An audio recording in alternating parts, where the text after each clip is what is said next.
தந்தை மகன் தூயாவின் பெயராலே ஆமேன். லூக்கா எழுதிய நற்செய்தியிலிருந்து வாசகம் அதிகாரம் 17 இறைவசனங்கள் 1 முதல் 6 முடிய. அக்காலத்தில் இயேசு தம் சீடரை நோக்கி கூறியது: பாவ சோதனை வருவதை தவிர்க்க முடியாது. ஆனால் ஐயோ, அதற்கு காரணமாய் இருப்பவருக்கு கேடு.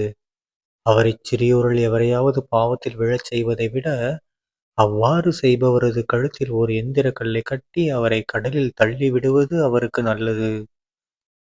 எனவே நீங்கள் எச்சரிக்கையாயிருங்கள். உங்களுடைய சகோதரர் சகோதரில் ஒருவர் பாவம் செய்தால் அவரை கடிந்து கொள்ளுங்கள். அவர் மனம் மாறினால் அவரை மன்னியுங்கள்.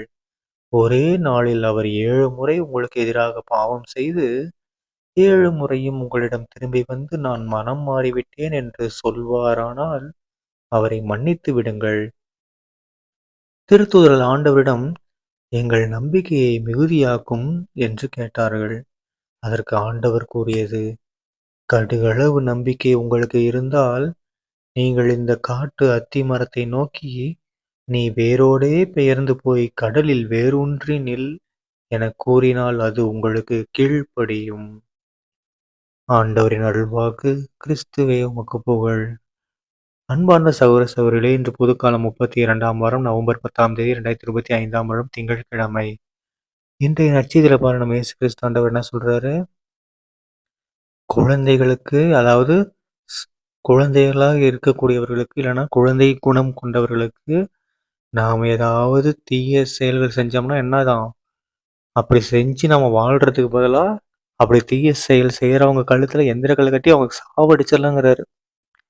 ஓகேங்களா? அந்த அளவுக்கு ஏசப்பா என்ன சொல்றாரு, அந்த பாவத்துக்கு பதிலா நீ செத்தே போயிடலாம், இவ்வளோ பெரிய பாவம் பண்றதுக்கு நீயே இறந்துடலாம் அப்படின்றாரு.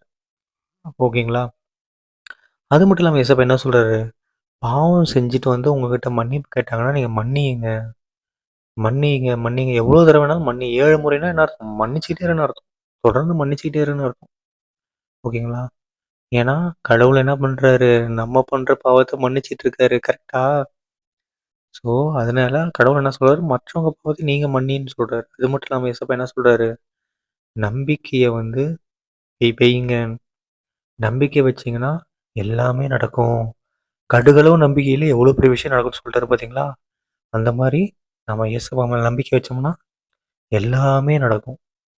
ஓகேங்களா? ஸோ அவர் மேல் உள்ள நம்பிக்கையை நாம மிகுதியாக்குவோம். சரிங்களா? தந்தை மகன் தூயாவின் பெயராலே ஆமீன். இயேசுவுக்கு புகழ். இயேசுவே நன்றி. மரியே வாழ்க. இயேசுவின் ரத்தம் ஜெயம். அல்லேலூயா. Praise the Lord.